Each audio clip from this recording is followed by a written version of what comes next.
दोस्तों लीवरेज सब तो आपने सुना ही होगा, यानी उधारी पर निवेश। बहुत सारे लोग स्टॉक मार्केट में इसका इस्तेमाल करते हैं, लेकिन कुछ म्यूचुअल फंड भी हैं जो लीवरेज पर निवेश करने के लिए आपको ऑप्शन देते हैं। जैसे आपने स्टॉक मार्केट देखा होगा, अगर आपके पास 2,000 रुपया है तो आप लीवरेज पे उससे एक ही स्टॉक मान लीजिए 2,000 का है तो आप लीवरेज लेकर उसी स्टॉक्स को 5 गुना यानी आप 10,000 तक का स्टॉक्स ले सकते हैं लीवरेज करके, यानी उधारी का लेकर के।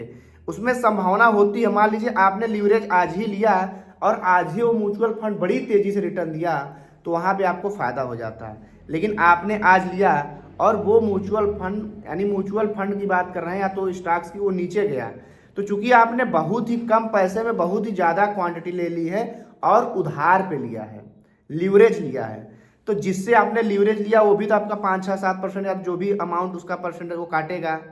जैसे आप सोचते हैं कि यार इस फंड में तो 30% की संभावना है और हमको 10% लीवरेज पे अगर राशि मिल रही है तो 30% मिलेगा, 10% काट देंगे, 20% तो हमको भी मिल जाएगा।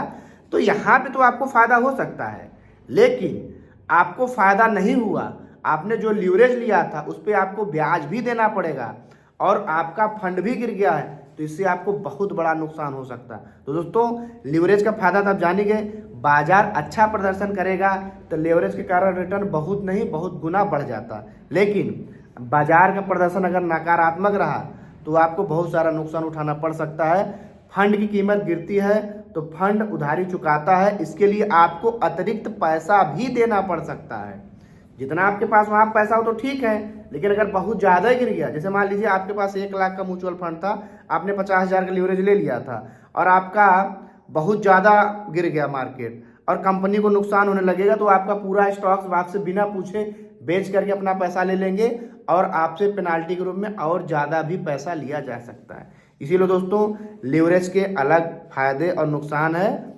ये जो साधारण इन्वेस्टर है हालांकि उसको लीवरेज नहीं लेना चाहिए।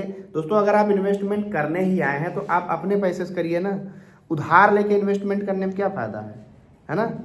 तो चलिए मिलते हैं अगली वीडियो में, तब तक के लिए।